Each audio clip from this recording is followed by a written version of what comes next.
तब से प्रसन्न होकर देवी वाराही ने मांत्रिक को एक जादुई पेटी दी।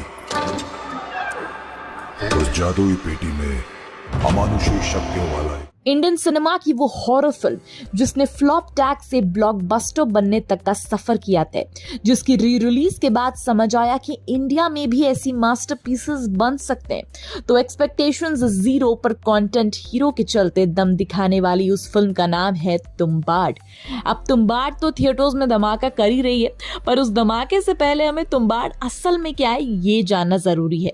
तो तुम्बाड़ में हम सबसे पहले मिलते हैं पूर्ति की देवी, और जो खाना पीना रुपए धन दौलत जो भी है वो उस देवी माँ की कोख से ही मिलता है, ऐसा माना जाता है।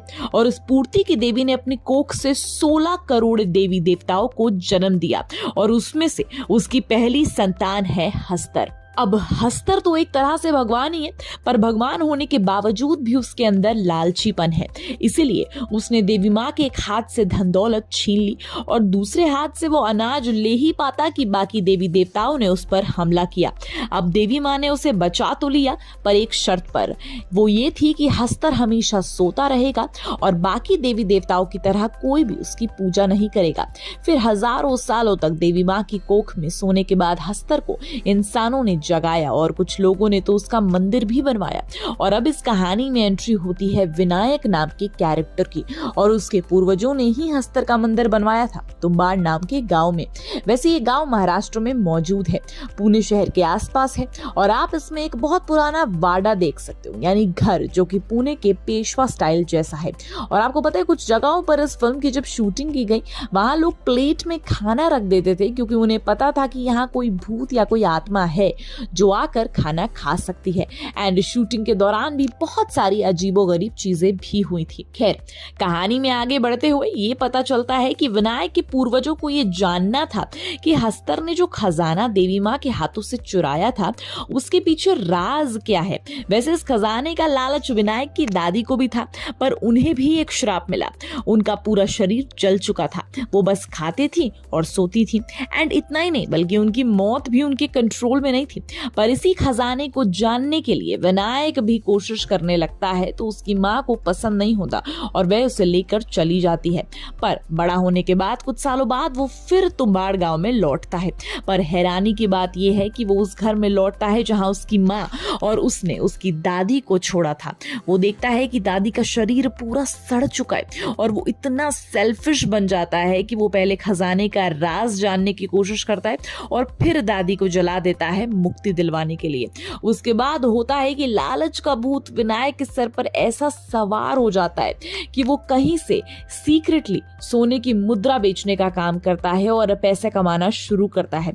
अब ये सब देखकर उसके घर वाले और उसके दोस्त हैरान हो जाते हैं, जिसके चलते उसका दोस्त उसके पीछे पीछे तुम्बाड़ चला जाता है। और जब ये बात विनायक को पता चलती है, तब वो अपने दोस्त को देवी माँ के कोख का रास्ता दिखाता है, जहां पर हस्तर पहले से ही मौजूद है, और वो उस पर हमला कर देता है। एंड विनायक के दोस्त की हालत भी वैसी ही हो जाती है जैसे कि दादी की हो जाती है। फिर धीरे धीरे करके विनायक को अब खजाने पाने का राज पता चलता है। उसे ये पता चलता है कि हस्तर को अनाज का भी लालच है, तो विनायक देवी माँ के कोख में चला जाता है। वो अपने आसपास आटे का एक सर्कल बनाता है, आटे का गोला लेकर जाता है, और जब हस्तर उसे खाने के लिए आता है, तब उसकी कमर से जितना सोना वो खींच सकता है उतना खींचने की कोशिश करता है, इकट्ठी करने की कोशिश करता है। फिर धीरे धीरे करके विनायक अमीर हो जाता है, पर उसकी उम्र भी बढ़ने लगती है। तो अभी ये सब करना है उसके लिए मुमकिन नहीं हो पाता, पर ये सब अब वो अपने बेटे से करवाना चाहता है, इसीलिए तो अपने बेटे को तुम्बाड़ लेकर जाता है। फिर बेटा भी बाप से 2 कदम आगे निकलता है। वो अपने पिता को ये सलाह देता है कि हमें उस सोने की खजाने का पूरा बैग ही चुरा लेना चाहिए। ऐसा करते हुए विनायक अपने बेटे की माँ की कोख में लेकर जाता है आटे की बोरी लेकर। पर धीरे धीरे करके उसे ये समझ आता है कि कई सारे हस्तर वहां पर पैदा हुए हैं, जिससे ये बताने की कोशिश की गई है कि भाई लालच बढ़ रहा है। एंड विनायक को तब समझ आता है कि इतनी आटे की बोरियां काफी नहीं होंगी, पर वो कई सारे आटे की बोरियां अपने शरीर से बांधकर वहां से निकलने की कोशिश करता है, और जैसे ही हस्तर बाहर आता है वो सब खत्म हो जाता है।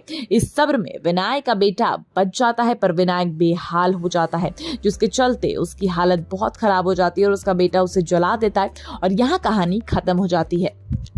वेल पार्ट 1 की कहानी यहाँ खत्म हुई, पर पार्ट 2 अभी आने को है। तो क्या होगा पार्ट 2 में? तो पार्ट 2 में वही होगा जो आप सोच रहे हैं, मतलब लालच खत्म नहीं होने वाला, क्योंकि लालच ही तो इस फिल्म का कोर है। भले ही विनायक के बेटे को अपने पिता की मौत से सदमा लगा हो, पर वो सुधरेगा नहीं, लालच की दुनिया में वापस लौटेगा और अब वो बड़ा होकर लौट सकता है। और उसके लिए आपको पता है रणवीर सिंह फिट बैठ सकते हैं, ऐसा कहा जा रहा है, क्योंकि तुम्बाड़ एक महाराष्ट्रियन मराठी फिल्म है। उसकी स्टोरी वहीं से बिलोंग करती है और ऐसे में रणवीर काफी फिट बैठते हैं, बिकॉज इससे पहले हमने उन्हें बाजीराव मस्तानी में भी एक मराठी कैरेक्टर में देखा है। वैसे आपको इस पर क्या कहना है हमें कमेंट सेक्शन में जरूर बताना। And till then, keep watching Bollygrad Studios.